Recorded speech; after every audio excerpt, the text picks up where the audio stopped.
She is a witch who will burn for what she's done. It was either this or Sexy Nurse. Either way, you're a crazy bitch, and welcome to Legends of Gotham, where we talk about Fox's hit series Gotham set in the world of Batman. I'm Bill Meeks. And I'm Anne-Marie DeSimone. And we're still getting things figured out here. We've had some time off, you know. It's all a matter of perfecting things and, you know, dialing them We'll be really down. Good by the series finale. Yeah, definitely. Like by the series finale, this will look like a Fox production. As soon as we can't do it anymore, we'll be awesome. Awesome. Trust us.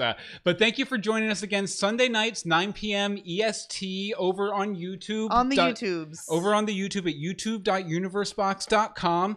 How you doing tonight, Anne-Marie? I'm doing good. How are you doing, Bill? I am doing great, although my chair, when I got up... He sat in the wrong chair. And it's kind of funny. So when you hear squeak, squeak, that's Bill me. Moving. That's me. No, but we're here to talk Gotham. We're here to talk Gotham. As always. God. We didn't ha-ha Gotham. We didn't ha-ha Gotham once the entire last episode, but who do we have in the chat room? Right now, over in the chat room, we have Mike Pasqua and Bobby Hawk. Very nice to see you guys. Hi, guys. Hopefully we'll have some more people pop in there soon. We actually, we're going to have some a question for you, the listener, coming up about how we should approach the live streaming over the next... Do you like the YouTube? Would you like to see another streaming service? We want to know what you think. Yeah, and we have a whole section for that planned out coming up in just a couple minutes. I'm giving them the preamble. Yeah, give them the preamble. That's good. That's good. Okay, so let's see here. How do we start these things? I think it's time for a rhyming, riddling summary. A rhyming, riddling summary. Anne-Marie, go ahead. All right. Who haunts the park talking to plants? Ivy flusters Bruce as she makes an advance. Can Jim and Harv save kids from Soothsayers? It seems so at first, but there are deeper layers. Will Mother help you? She'll help you die. Are teeth the secret to her mother's meat pies? The government sucks, most of all their dispatchers, forcing our heroes to become the trespassers. Trespassers! Anne-Marie, what'd you think? It was a good episode. It felt like it had some filler. Yeah, definitely. It felt like we were talking offline about how it was originally supposed to be 10 episodes. Yeah. And then I think when they realized that 12 would be 100 and they bumped it up to, this one had some padding. Yeah, especially with the villain of Mother. Like, it seemed like, because, you know... That took a while. But, you know, she was very much featured in the season finale last year. Like, in the clips of, like, these are all the monsters that are coming up on Gotham next season or whatever. So it seemed like she was going to have a bigger role, and she still might. I have some more thoughts on that. Shocking. But yeah, it definitely felt like it was, like, 2 episodes worth of content sort of mashed together, which was nice. It was good. It was, like, very fast paced. Like there was a lot of stuff happening, but you know, stuff happens. I think there's another scene that I feel was a little padded out too. The Ivy scene, but I'm sure we'll talk about that. Well, you know what? Probably good to go ahead and start talking about Mother. All right, let's talk about Mother. Mother Dearest. Mother Dearest. Okay, so this is basically our first freak of the week for this season. You know, our first like big bad monster guy who comes in for a thing, and you know it's all crazy. Mother Dearest. Oh, Mom life. Oh, hold on, wait a second. Go. Mom life. Hashtag so mom life. am I Mother Dearest? But, you know, while she was suitably creepy, I was really more of a fan of the actor who played her son. Oh, he was so good. Oh, yeah. Son. Term. Well, my favorite thing about the character was there was this sort of subtext to him that, you know, well, obviously Mother took him in. We saw in that scene in the finale. But there was a subtext to him that he wasn't quite okay with what was going on, but she had sort of conditioned him to be okay. Like when the lights will make you sleepy, you won't feel a thing. Exactly. Creepy little kid. Yeah, when he locks Jim and Harvey in the disco murder room, you know, he's basically like, you know, it's okay, but you won't feel it. It's not gonna feel it. Gonna be it's weird, fine. but you won't feel a thing. Like kind of trying to justify it to himself almost. I like I said, I feel like that's exactly what she told him to make him kind of okay with the situation. Exactly, that they're not going to feel anything. Yeah. But, you know, while she was good for a one-off sort of appearance in an episode, it seemed a little samey in the same episode with the Soothsayers and their Orphanage of Sorrow. Yes, that was so weird. Yeah, it was like, okay, but then again, I guess that could work towards a theme, like, here's how children are being treated in Gotham, and then at the end we get But that's only in one section. action. So yeah. oh, the But green zone. it just felt a little weird to have both of them in the same episode. Like it was kind of like in the same 10 minutes. yeah, it was. They ran from one to the other. Playing the same note. They were literally like, "All right." But after we watched the episode, I was like, as I often do, I jot down a note. Hey, you should research this and see if this is someone in the comic you haven't known yet. I did research it, and it appears that it might not be quite the same character, but it's pretty close. It appears that Mother appeared in a series called Batman and Robin Eternal a few years ago. Oh, okay.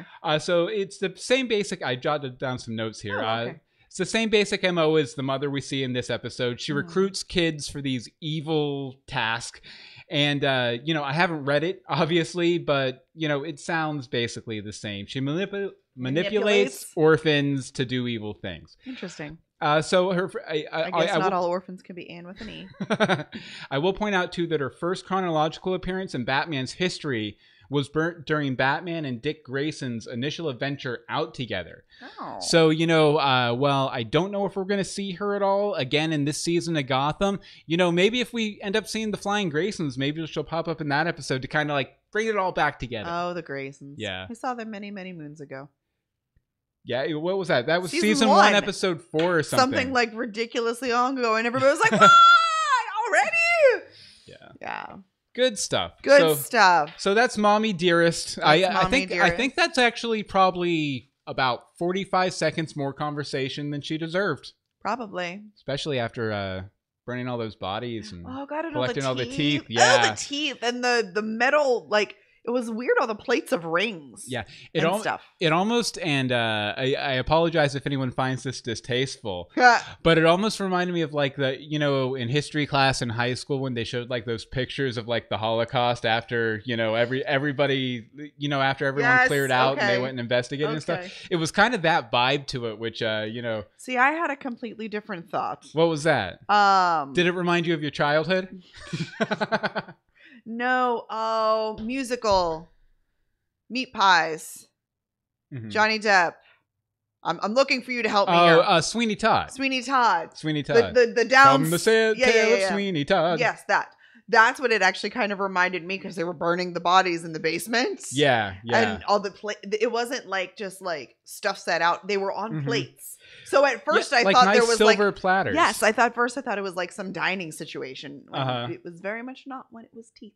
No. Ew. That's the stuff that you should be.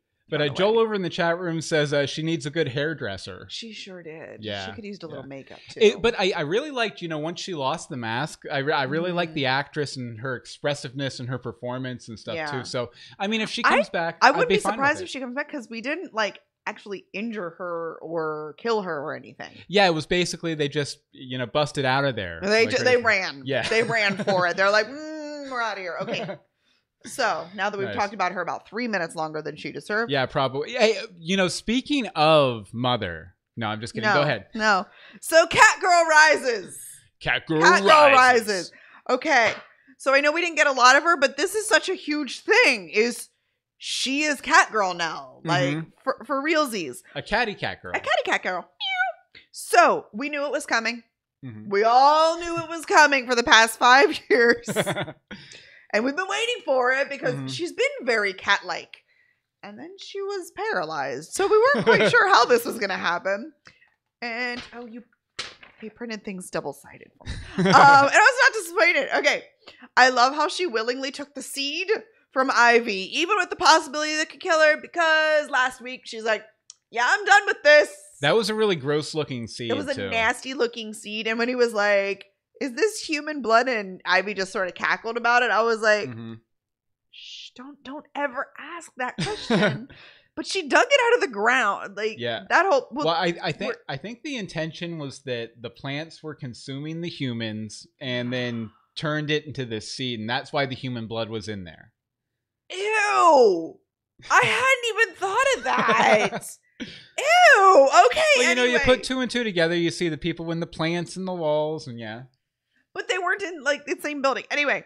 I will say that I feel like there's something else going on with that park. Oh, there was absolutely something else going on with that park. Well, I know I have things with that. Okay, go ahead. I think not in this section necessarily. That's fair. Okay. But okay. So after she took it, and like they were all standing there at the window talking about, oh, okay, and you know, she's sleeping now, come back in the morning. They literally step away and Bruce turns around and goes back like 5 seconds. Yeah. And she's gone. And the window's open and all of that. How fast is she moving now? Roughly as quickly as a cat. I think quicker. Yeah. I think quicker because she had to get, she hasn't walked in 3 months or so. Yeah. I get it. You're magically healed and all that, but she had to get out of bed, open the window, and then hide in the shadows to make a grand entrance. Which is to be fair, is very Catwoman. Oh, it's very catty. Yeah. But in 5 seconds, that's impressive. Yeah. That's something that, like, I think cats plan when they're going to be scary in the corner. Meow. Okay, let's see. And she carried herself so different. I don't know if this is like a character choice or an actress choice or what's going on, but she definitely did not move like Selena has in recent history. Yeah. And she just looked so different, but without looking different. She just like felt very, but not cat-like. It actually felt like the opposite. So it's very confusing. I really liked her performance in this episode prior to getting her ability to walk back. Just because it was so like defeated. Like, I don't even want to do this anymore, man. Like, if I'm going to be stuck in this bed, who cares? Like, whatever. Give me the stupid scene. I wouldn't say it was the height of dramatic performance, but it was a very good performance and a bit more nuanced than we normally see from her, where she's either smarmy or angry. Right. You know. And really, like, the big thing, those eyes are over the top. Yeah. If I have to look at those like neon green eyes every single episode. Those are Jeremiah transforming into the Joker at the end of that episode levels of over the top CGI. Yeah. From last season.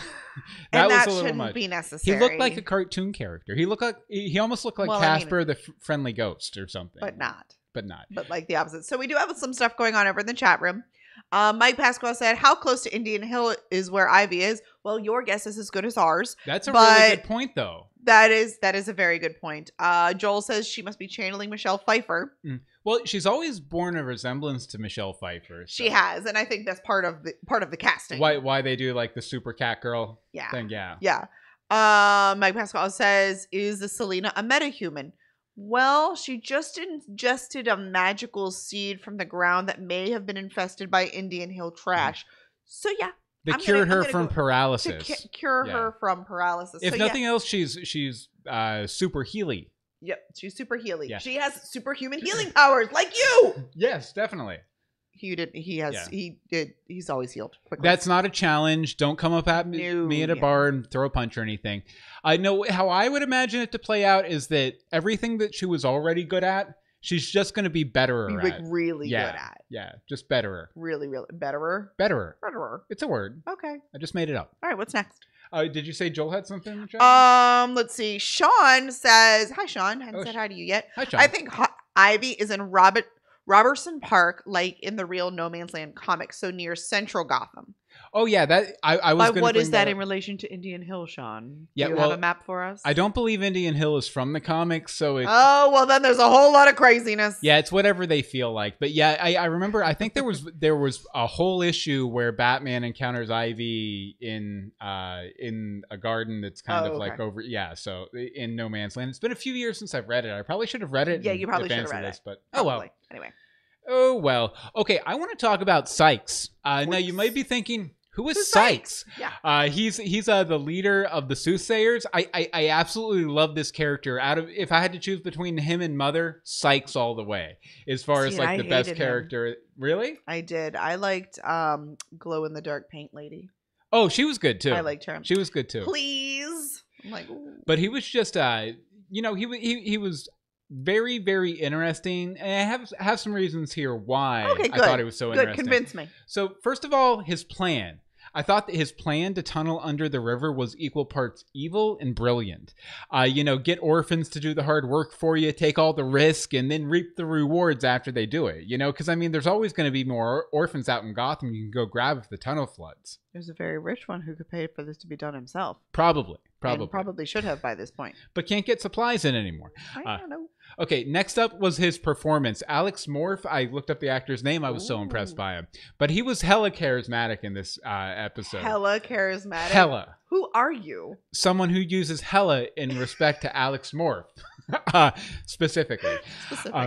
But, I'm talking like Zaz levels of charisma on this guy. Okay, I'll give him that. Even with all the spitting and the drooling he was doing when he was like admonishing the guy, he was, very saliva-y.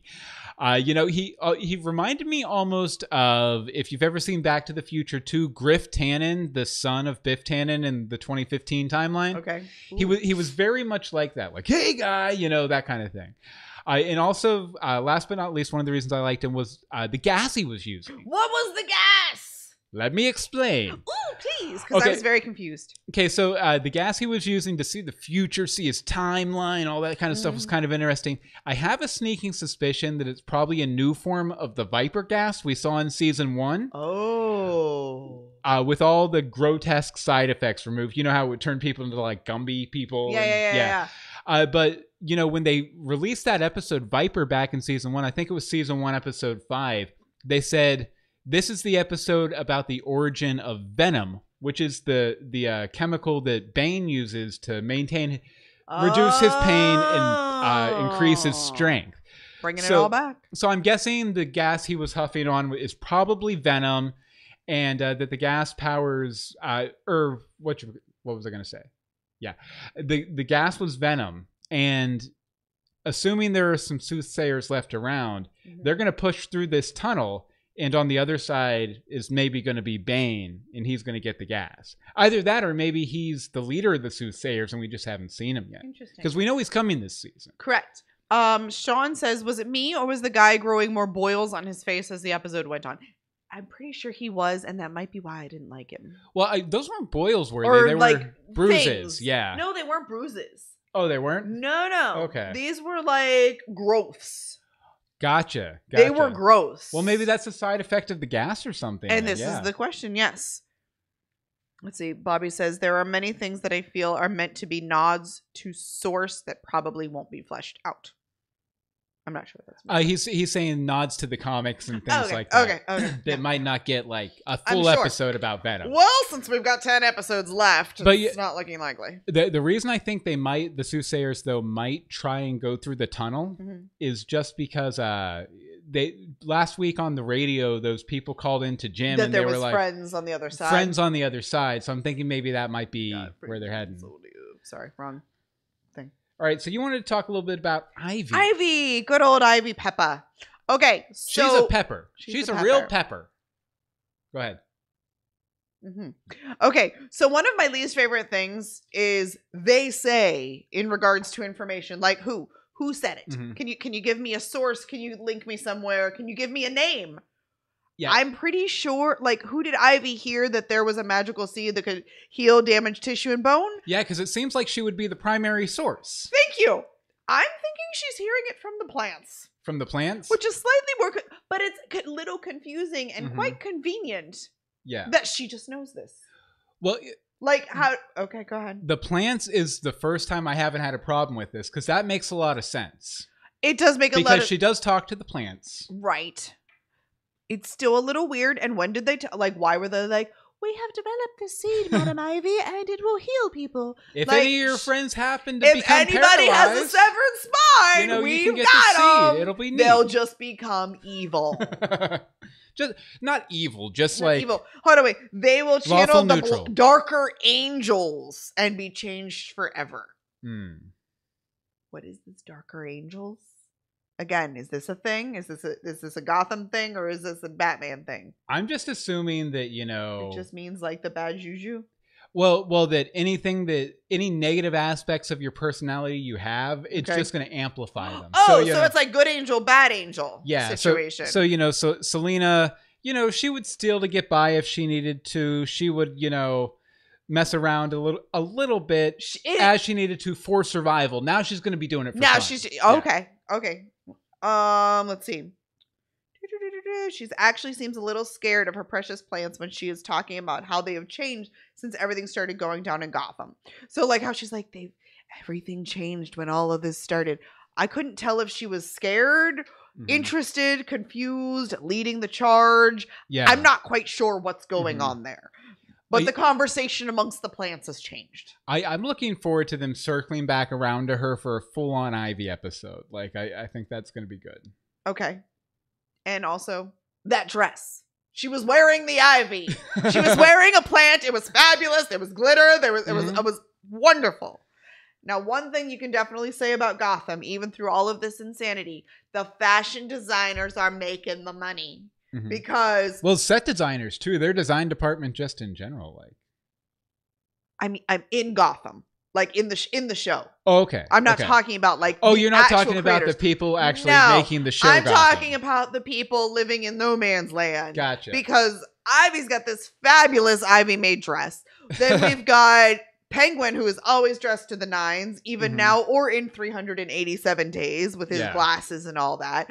Ed is Ed with the perfect suits. Yeah. And Barbara, well, yes, girl. Well, I think the only time we've ever seen Penguin without a sense of fashion was the very beginning. Right after he got out of the water when he got thrown in there by Jim, he had that gray sweater on or something. Yeah. Right. But that's the thing. Like, they're still finding these out, like... It's just wonderful. Anyway, as you were. Anything from the chat room? Let's see. Welcome, Dinosauruses. You were late, but don't worry. We're still here for you. Definitely. Bobby says he doesn't think he's seen that seed thing in the comics before. I don't think I have either, Bobby. Probably not. That's so Gotham. Yeah. And Mike Pasqua says kind of like The Mask. Kind of like that. I'm going to assume you mean the dress. No. He's talking about the seed and bringing out the darker angels or the. Oh, yeah, because the mask was like that too. It was like everything that's bad about you amplified to a billion, bajillion, kind of, but not so %. comical. Okay, and well, green. The time has come. As you guys know, we're not doing Look at This Joker anymore. We're not going to do Look at This Joker anymore. No, because we have a brand new segment called Light the Night. Everybody light the lights. I don't know about this one. In our new reoccurring for 12 weeks, segment, we shine a spotlight on the pivotal steps on Bruce's path to the bat. Anne-Marie, what are we shining a light on tonight? Bruce comforting Ivy. Not confronts. Confronts. That's a whole different word. Very not different. Comforts. Confronts. No, but yeah, I wanted to talk, and Emery did too, a little bit about this. I'm confused. Yeah, I wanted to talk a little bit about that scene between Bruce and Ivy, where there's the whole issue of trust going on and everything else. That felt very, very close to a Batman Poison Ivy scene, and a lot of Bruce's lines in that scene felt very close to Batman lines. Like, what was your read on that scene? Since you've probably never seen one of those scenes before between Batman and Ivy. I haven't. I like how strong he went into it. Like, you could tell in like pretty much as soon as he like opened that front gate, he knew who he was dealing with. Yeah. Was not even remotely surprised. And like his hello Ivy, I was like, oh, okay. Yeah. And like it was like I enjoyed like their interactions and all that. He definitely, like she said, he's like, you know, you're growing up. Yeah. Which is funny because she's like 3 years younger than him. Well, I thought one thing about Ivy, though, I will say, is that it's really hard for me to separate the history of the character on Gotham with the wonderful performance the actress is giving right now. Because every time I'm like, oh, yeah, this is Poison Ivy. I'm getting into it. I'm really oh, wait a second. And then you remember Claire Foley. Claire Foley played her for 2.5 seasons, 3 seasons, or whatever. I still liked Claire Foley. It's a little weird, but I understand why they did it. I get why the they first did it. time. We didn't need to do it a second time. Well, I think they did because the actress got a regular gig or That's because they weren't giving her anything to do. But anyway. But no, it was interesting. And I mean, we'd be remiss not to mention the fact that apparently there's a Little Britain section of Gotham somewhere where all these British people, burn the witch! Burn the witch! I'm like, we're going to burn her. I'm like, oh. Which you know they did just to have like that classic like crowd of burn British villagers, you know, to burn the witch. Yeah. Yeah, absolutely. It was good. It was good. Good stuff. Okay, so we're going to get back to the main discussion in just a second, but we wanted to talk to you guys a little bit about something that's very frustrating. Before we stopped doing the show, we were what is it? It's like authenticated or approved or YouTube loved us. Yeah, basically we had enough street cred to where we had all the features for YouTube, including for the live streaming. Like, for example, whatchamacallit, I can't go back and look at your chat after the show. I think you actually can, but I figured that out. But still, there's a lot of other stuff that we just can't do right now. We don't have access to things because we don't have enough subscribers. Yeah, so because they changed the limit from, I think it was 100 to 1,000, and we're just 20 or 30 shy of that. So if you guys could go to youtube.universebox.com and subscribe, not only will you get notified when we post a new video or go live, but it'll help us kind of enhance the show. Hopefully, yes. And we're thinking about things, with that.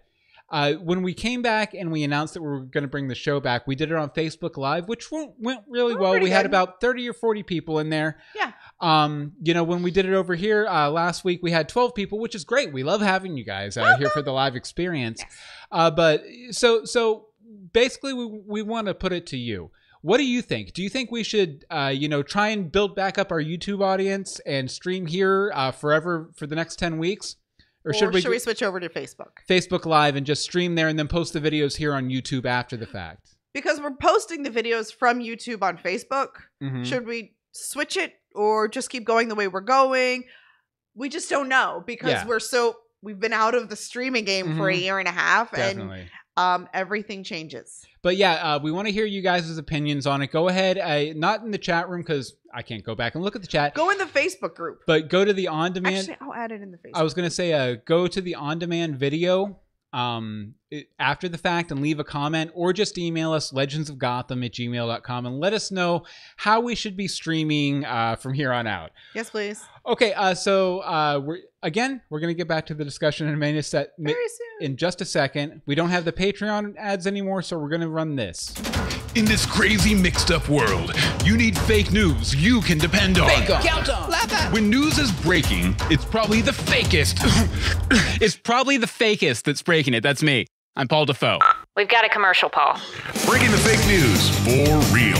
From KCOM Studios in somewhere west of New York City, this is The Fakest. Only one podcast is on it. On the scene, making up, breaking the fake news for real. With more reporters, covering more fake stories. Coming June 18th to Apple Podcast, Stitcher, Google Play, Google Podcast, and VoiceFacts.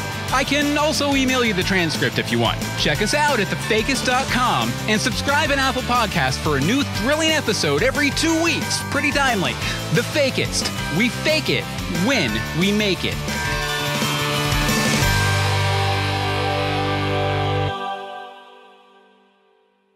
And that is The Fakest. It's not really political. It's a sketch dramedy podcast. It is not political. It is comedy. It's basically sketch comedy in a news format connected with an ongoing story. A lot of people, me and Anne-Marie are both involved in it. A lot of people you guys know from, all the years we've been podcasting, like Bobby in the chat room over there, Joel in the chat room over there, Rebecca Johnson from Supergirl Radio are all involved in it. It's a lot of fun. It's a big project. New season's coming out in March. We'd appreciate it if you go to thefakest.com and check it out. Yes. And also, real quick, in relation to our YouTube versus Facebook discussion, if you go over to the Facebook page, I just put up a poll, so feel free to vote for us. Excellent. Yeah. See, technology. All right, so what's the show about again? Oh, yeah, Gotham! Haha, Gotham. All right, so we'll go ahead and get back to the Gotham discussion here. I wanted to talk just a little bit briefly about the Green Zone that they set up in this episode. Right.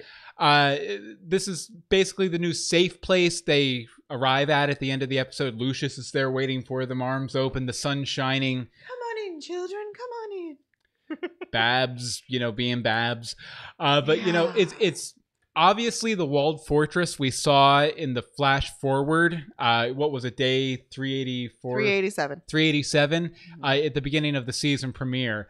It was interesting, though, because, last week I was talking about, the Gotham Dead. The fact that, this is taking a lot of tropes of post-apocalyptic literature and Right. stories that The Walking Dead uses and putting them on Gotham. This whole green zone idea is a lot like on The Walking Dead, something like Sanctuary or Alexandria from The Walking Dead, sort of like a protected, walled-in place where, for the moment, you're safe until, the season finale when you're not. But I thought it was really interesting that they're exploiting these tropes more and more, especially since Robin Lord Taylor was on The Walking Dead. Bringing it all back around. But, I'd expect Ed or whoever's planned to pit the gangs of Gotham against each other is going to force all of our villains into this green zone. And I'll get more into the Ed thing later. That's how Penguin and Ed and everybody's all going to get into this green zone. And, then from there, that's where we see the flash forward. Interesting. Because I think what Ed's done with his actions in this episode is going to kind of spill out across all of the gangs of Gotham now, So interesting. I think that might be how they get there.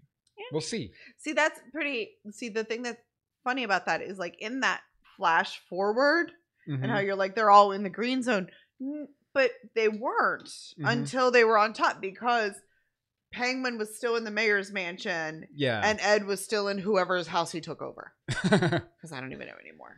Yeah. So they're still in their separate. Well, I'm sure Ed doesn't have a territory because he doesn't even know who he is at night. Yeah. But Penguin has a territory, and he was there. We see him get ready, and then we see them all like marching to war, and so that's why it was a little weird. Like, how did you get there? Yeah. Your territories are over there, but you're suddenly here, all safe. Good to see Dean over in the chat room from Cause Commotion. Hi, Dean. He's also on the Fakers. So. But you wanted to keep talking. Okay, so I have some more green zone things. Yeah. So green zone oddities. That is what I came up with. So I found it odd that only now that they have these like 27 kids coming from safety or from digging a hole to the green zone that they suddenly can find a 250 apartment building with 250 units. There's the word I'm looking for. I think in England it's apartments building. But, because they say maths instead of math. No, that's actually how you're supposed to say it. Is it? Yeah. Interesting. See, now I start looking at your notes. But so, like, how did they suddenly be like, you know what? We shouldn't all live in the GCPD. Let's go to an apartment building because we're getting 27 more people that are children who most of them should not be living in their own apartment. Yeah. Or even with a buddy. The only one, of course, I don't remember his name, Gabriel, was the only one who seemed competent, and he seemed like 4 or 5 years older than the next oldest orphan. To be honest, like getting everyone who's defenseless all together in one place seems like a really bad idea. Terrible idea. It's like TSA bag check, but no TSA agents around. Well, that's what then they only have to protect that one building. Yeah, which is what it looks like in the flash forward that they're kind of sort of somewhat doing. Do you think they're never going to be back? Do you think last episode was the last time we're going to see the GCPD set? No. That's where the radio. Oh yeah, the radio and stuff is. That's where I'd say the armory, but obviously that's not of concern anymore. I don't think it's last time. Okay, so and then they said that all these additional people, like word got out that we found this apartment building. It's not exactly hidden. Yeah. It actually looks like one that we've seen in the Narrows in previous episodes, but we're not going to get into that situation. Well, limited sets. Just like Ivy's set. We've used it in every season for somebody different.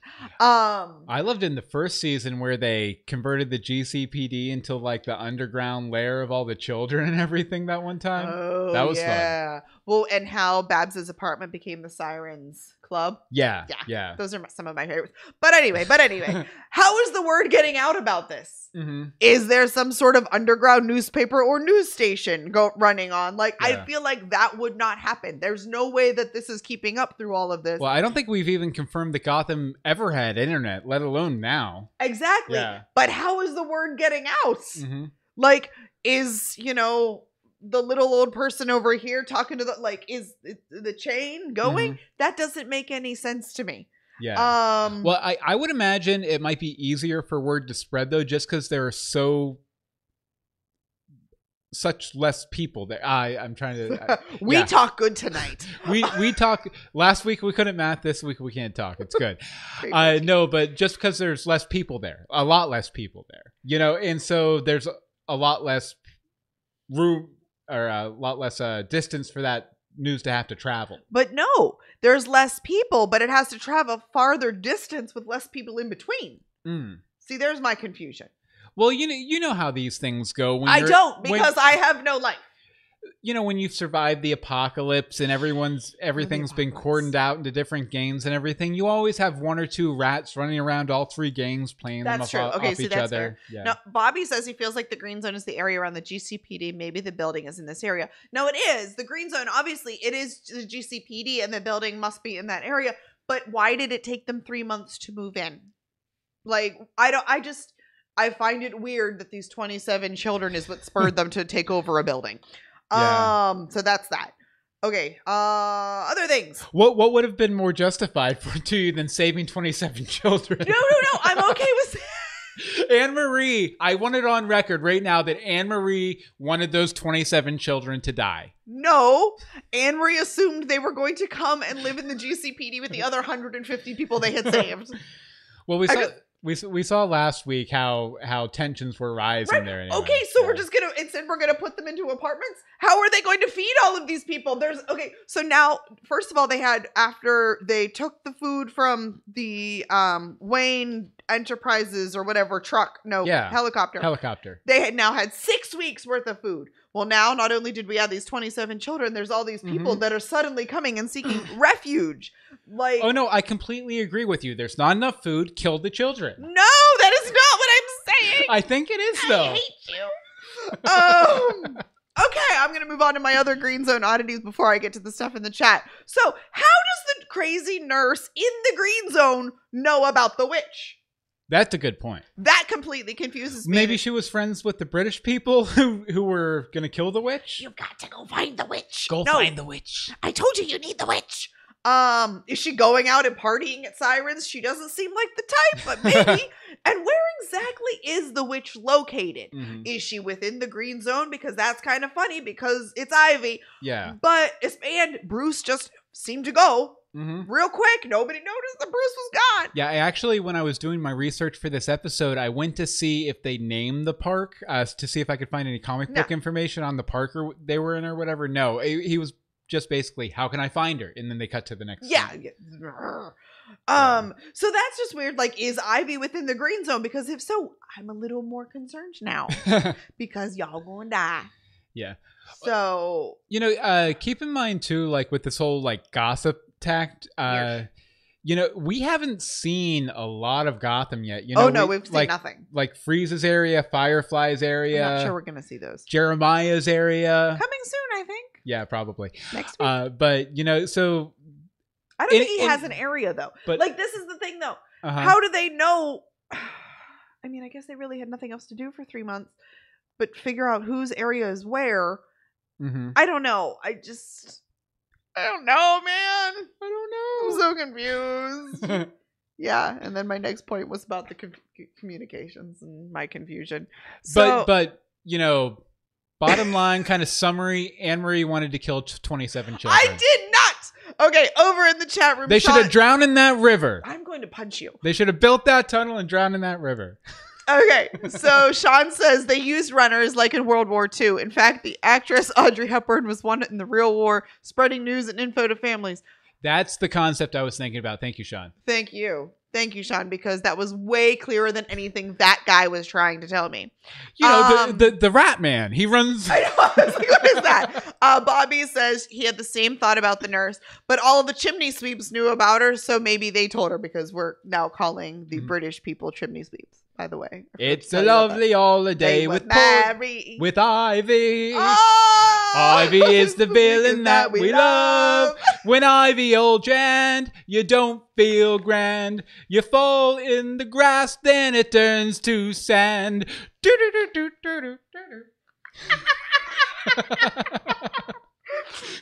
not drinking Greenlight either. No, not yet. All right. What's in Ed's head? What Tell is me. in Ed?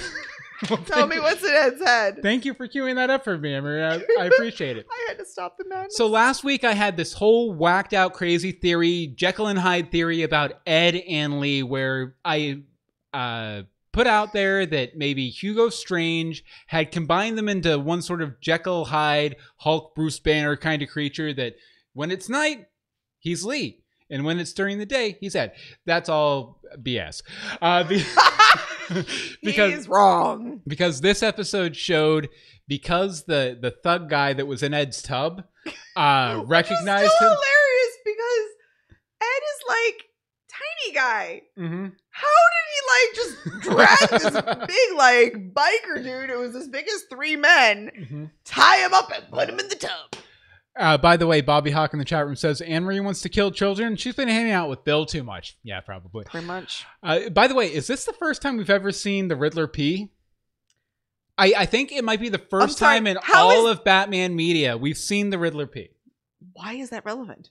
Just because it happened, in the Riddler story. Move this on. episode. Move on. No, but the Jekyll and Hyde thing is probably not the case unless it's that Firestorm idea I talked about maybe Lee's living in Ed's head and, just comes out and talks to him like Professor Stein talks to Firestorm. But I'm guessing that's probably not it. So we still don't know where Lee is. I mean, Lee could be anywhere. We don't know where a lot of people She could be in one of those mysterious pockets of Gotham, claiming her stake or whatnot.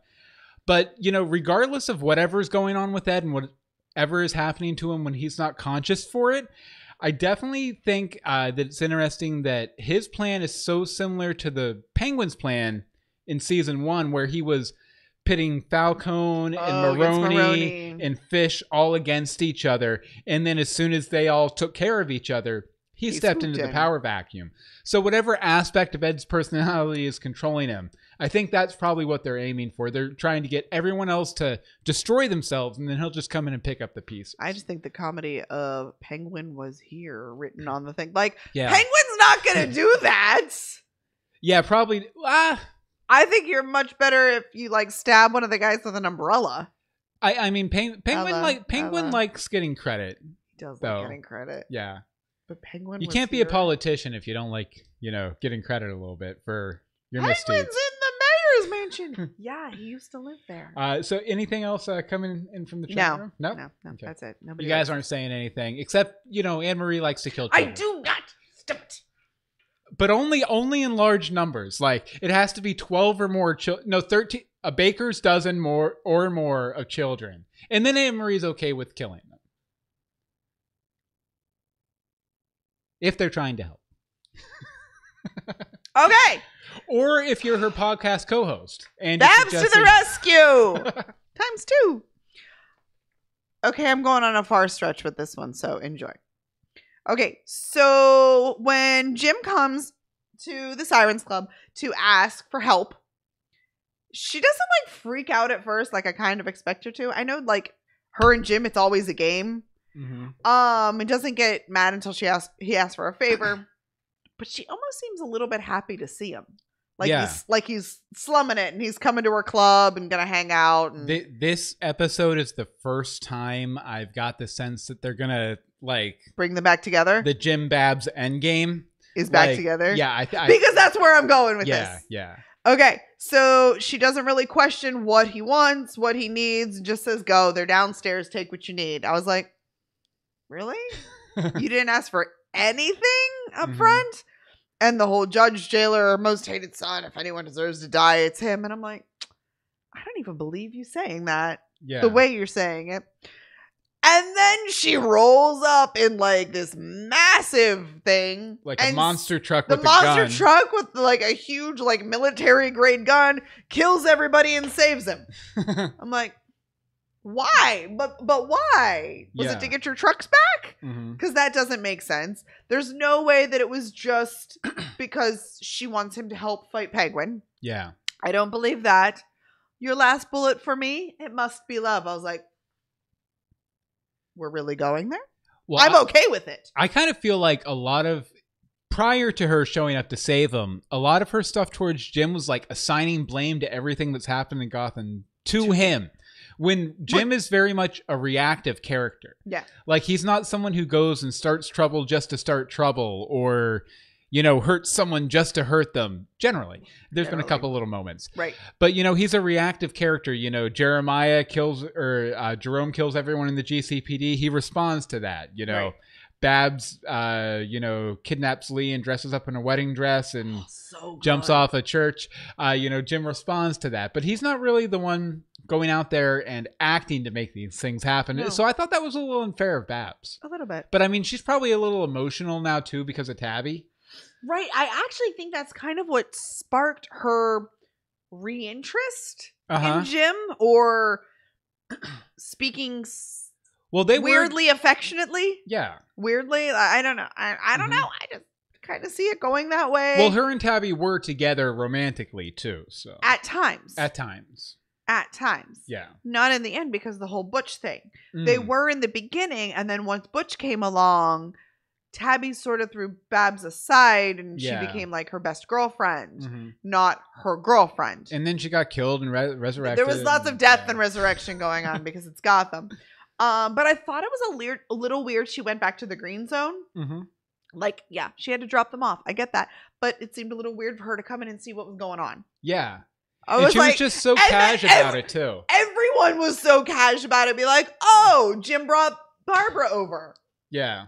That was weird. It's like they were going to Sunday dinner and Barbara brought the wine. It didn't make sense to me unless they're going to try and, like, reconcile the crazy. Yeah. I want to see how that happens. I never thought they were going to do Jim Babs Endgame, even though in the comics that makes sense because that's what happens. But it'll be interesting to see how they can turn it around. Maybe she'll get like zapped or bumped on the head. Hasn't she been killed twice now? Yeah, and she'll lose all the crazy somehow. Maybe something will happen and she'll lose all the crazy, all the stabby Babs aspects of her personality. Maybe. Anything going on in the chat room? There is actually some stuff going on in the chat room. Let's see. Bill says Bobby says almost like the comic story War of Joke and Riddles. I haven't actually picked that one up yet. TBD. Although I do think it's interesting. Speaking of comic stories, there's an upcoming comic story called The Three Jokers. I do think it's interesting that we had Jerome, we've had Jeremiah. And then Cameron said that in the season finale, there will be a different character he's playing. So crazy. So there might be 3 Jokers in Gotham. Interesting. Sean says, pretty sure the Ed and Lee missing time is all a part of Hugo Strange's plan to take over the whole city, including making Bane. Bobby said he can't type fast enough to keep up with us. And Sean loves that comic. Let's see, Bobby. I like it when she said she would put "It's a Police Matter" on his tombstone. That goes all the way back to the first season.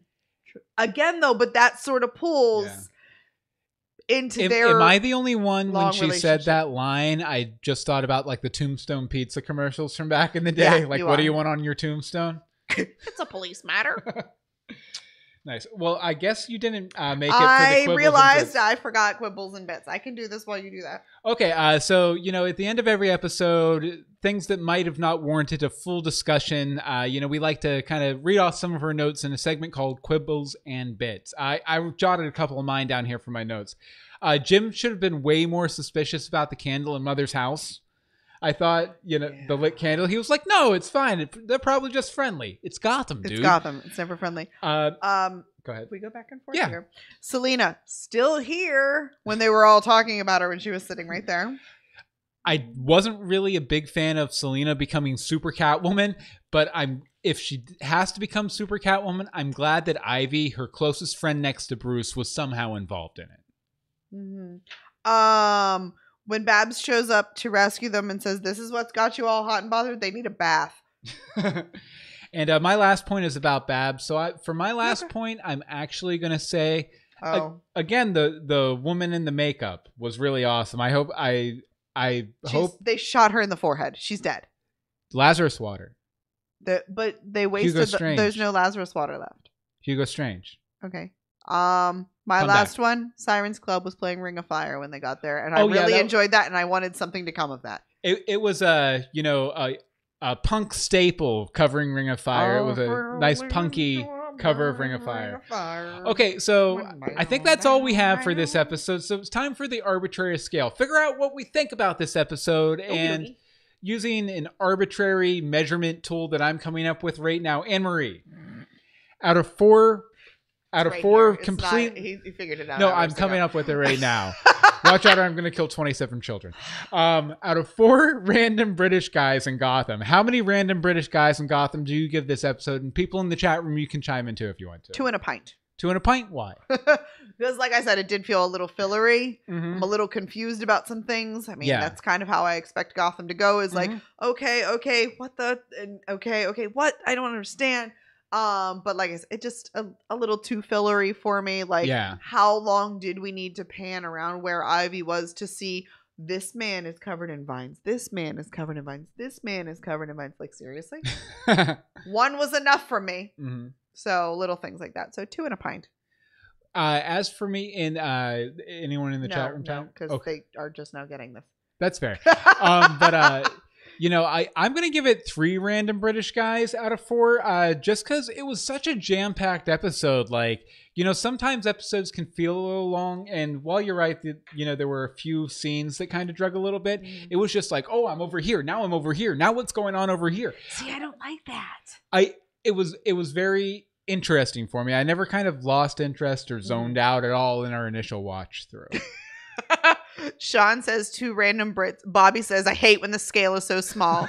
Mike says 3 and Vern Troyer. Mm-hmm. Bobby says 2 1/3 British guys. Well, Bobby, if you convert those British guys to metric, it's actually 4,000. So you can use that scale instead. Wow. Dean says 4 random British guys and 27 dead children. Dean! Well, it's your fault. It is not my fault! Those children's lives are on your hand. Lies. Or head. Your head. Lies. Nice. Okay, well, I guess we should... Oh, okay. Yeah, we'll dive into some listener feedback here. As always, when you get done watching this Thursday, you know, the sooner the better, but whenever, I mean... The sooner the better. Do not wait until 8:45. Or do. It's fine. You can email us, legendsofgotham@gmail.com. Tweet us at Legends of Gotham. The Facebook is facebook.com/legendsofgotham. And the voicemail number, and my earphones coming out here, is 424-274-2352. Again, that's 424-274-2352. And let me pull these up here. All right. Yeah, you're going to have to do that first. Oh, actually, before we get to the voicemails, I wanted to... Actually, Anne-Marie, can you read that while I pull up Bobby's voicemail? Pretend I'm Bill reading this because I don't know much about it. Saw a post on Reddit. The user's wife is looking to build an accurate 3D model of the GCPD. If you have any photos or videos or know of any, please share them with placebo_PRS on Reddit. Just go to the Gotham subreddit and search for GCPD station to find the post. Yeah, but I just thought this is what happens when we cut the news segment. Then we have something that would qualify for a news segment. No, but I just thought it would be worth shouting out to people because it would be nice in perpetuity to have a nice 3D model of the GCPD for Gotham fan films, Gotham fan video games, all that kind of stuff, Gotham fan photoshops. I don't know. So I figured it would be worth pointing out to people who might actually have some photos. We have a lot of voicemails. We do have a lot of voicemails. First up is Bobby. We haven't listened to this yet. The file's downloading now, and pretty soon we're going to say, take it away, Bobby. When you wait until the end, yours doesn't get processed. Hey there, fellow Bobby. Gothamites. It's Bobby here. We're only 2 weeks in, and we're already proving and disproving theories on Gotham.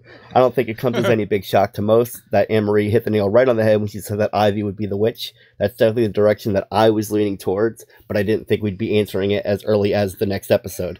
Now that Ivy has fulfilled her purpose, I don't really think we'll be seeing too much of her. You know. I hope. I completely disagree. You almost said as much where she was like, oh, don't worry where I'm going. I don't know.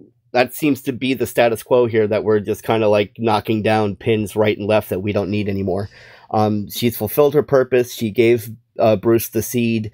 That seed was gross, looked like an eyeball or something. Oh, yeah. And now Selina is one step closer to finally embracing her destiny as the cat. Bill's Headley theory, however, seems to have gotten shot out of the water.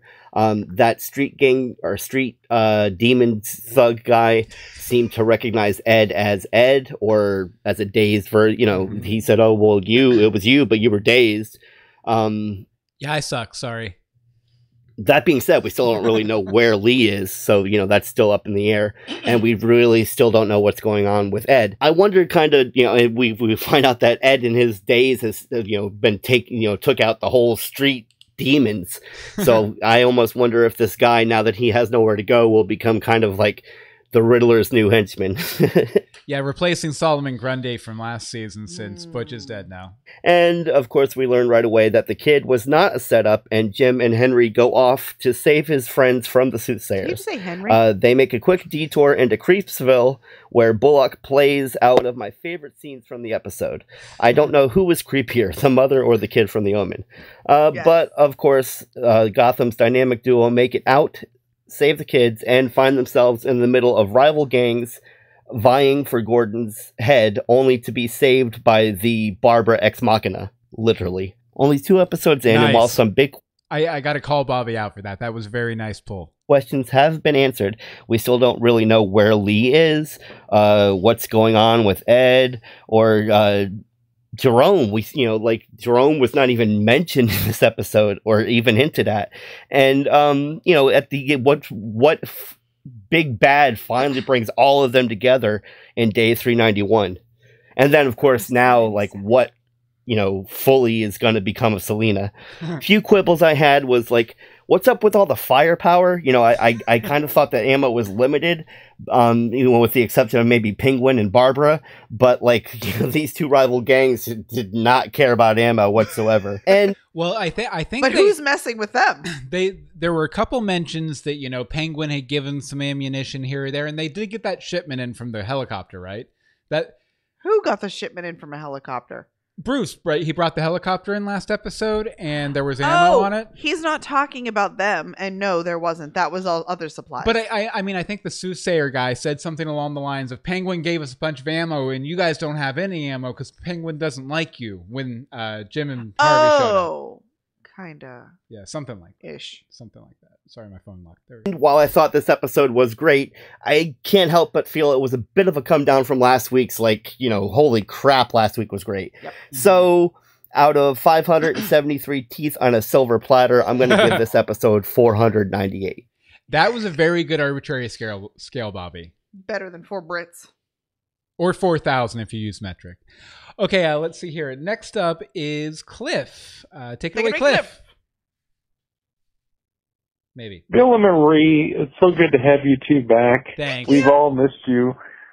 The first episode of Gotham was great. I'm going to keep this real short. I'm just going to say, I love Tabitha. She was hot. She looked great. But when you stab someone's mother right in front of them, you get what's coming to you. Yep. You guys take care. Bye.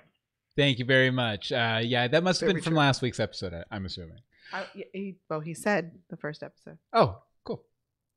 I don't listen to anyone when they call in. He doesn't listen to anyone when they're sitting right next to him. Who's next? We all have our flaws. I don't listen to voicemails. And I want to kill 27 children. Well, finally, you've admitted it. I appreciate it. Take it away, Rebecca. What's up, Legends of Gotham? What's This up? is Rebecca Johnson, and I wanted to share some thoughts about the Season 5 episode titled Legend of the Dark Knight Trespassers.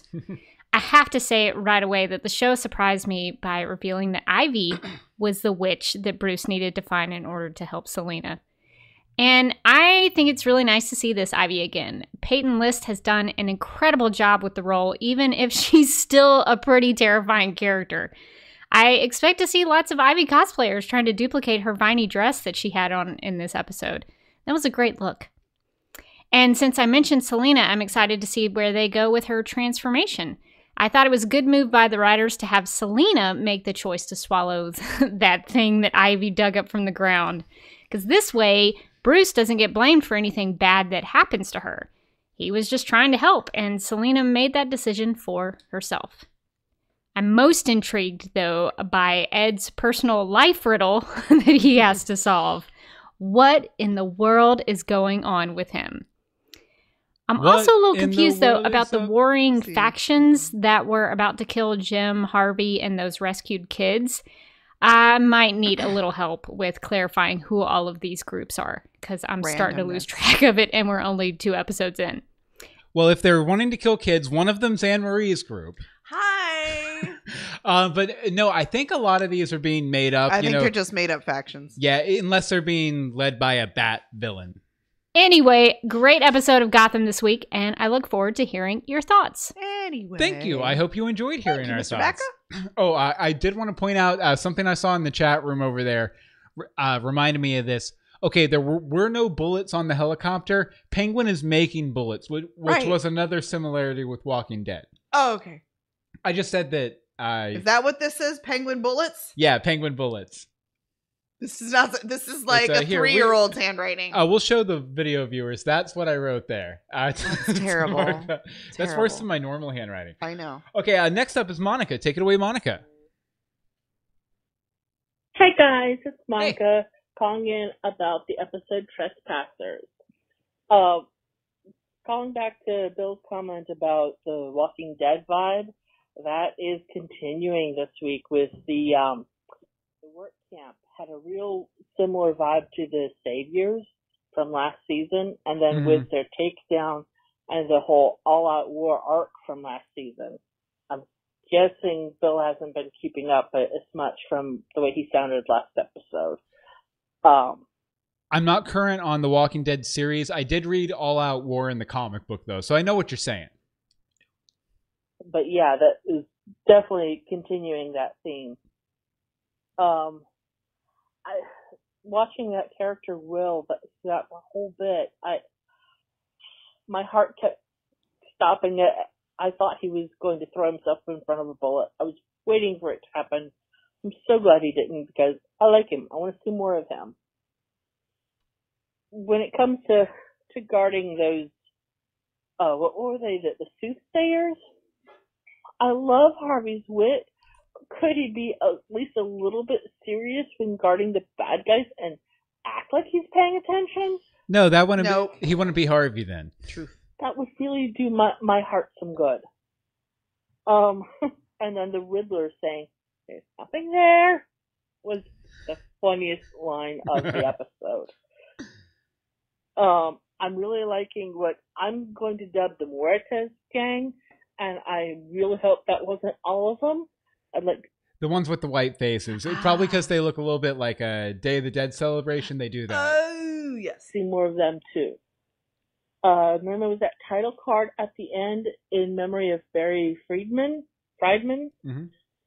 He was a post-production coordinator, according to Google.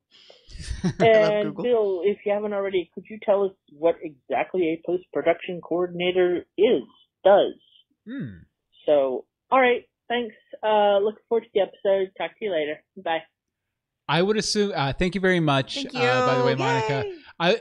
I'm not precisely sure. I'm pretty. It sounds like something where they would be in charge Coordinating of post-production. Yeah, organizing all the footage, logging it, and for the editors and things like that. Keeping things organized. Yeah. Okay, and last but not least, we have a message from our buddy Mike Pasqua. Take Hey, it away, Pasqua, Mike. Hey. This is Mike. What if the city across the river is Bloodhaven? Thank you very much, All Mike. right. Short to the point, Mike. A man of few words, but with great ideas. I saw you mention this on Twitter later last week, Mike, and yeah, I do think it's a really solid theory because Bloodhaven and Gotham.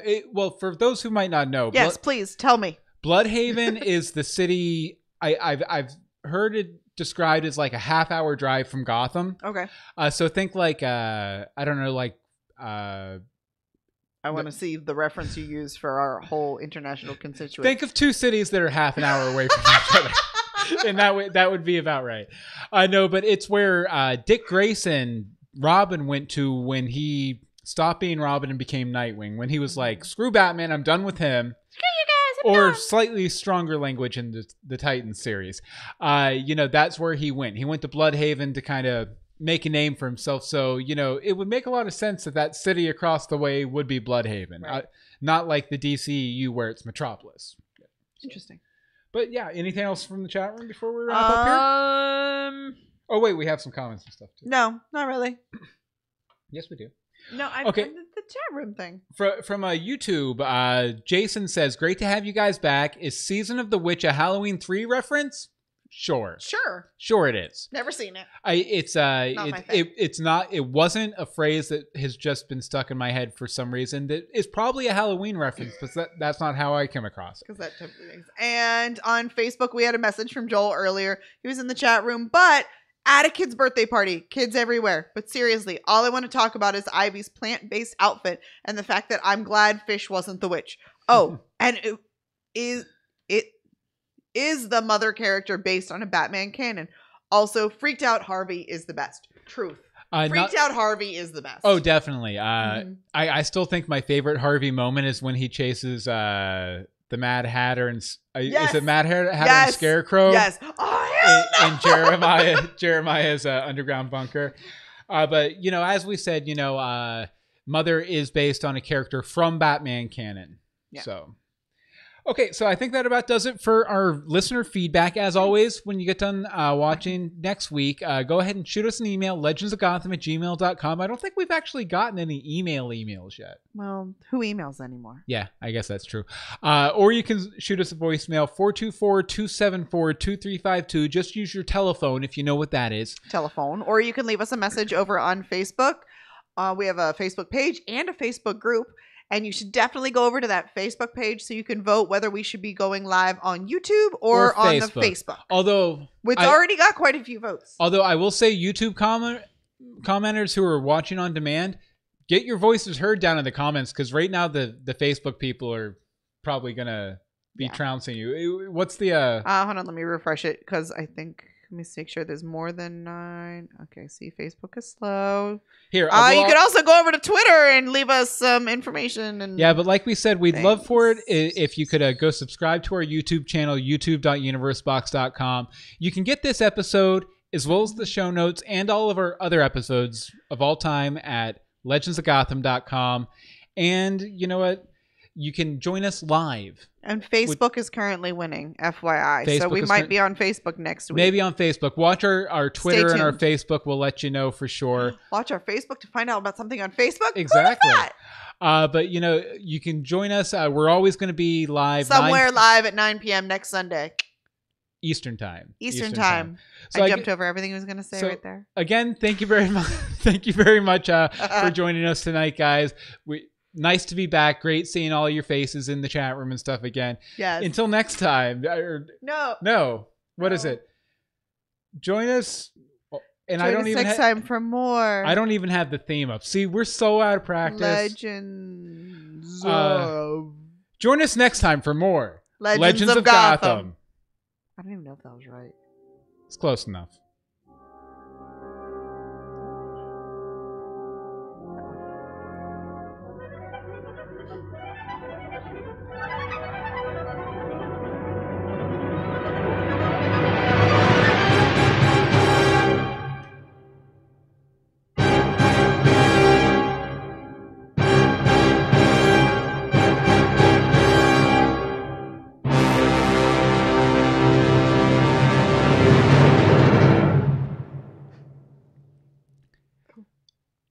Okay, I don't think we're going to do the whole thing where we have you guys help us do the title again, just because there's such a delay. It's so weird. Confusing. So we'll pick out a title. Thank you guys so much. We love you. We'll see you next week. Bye.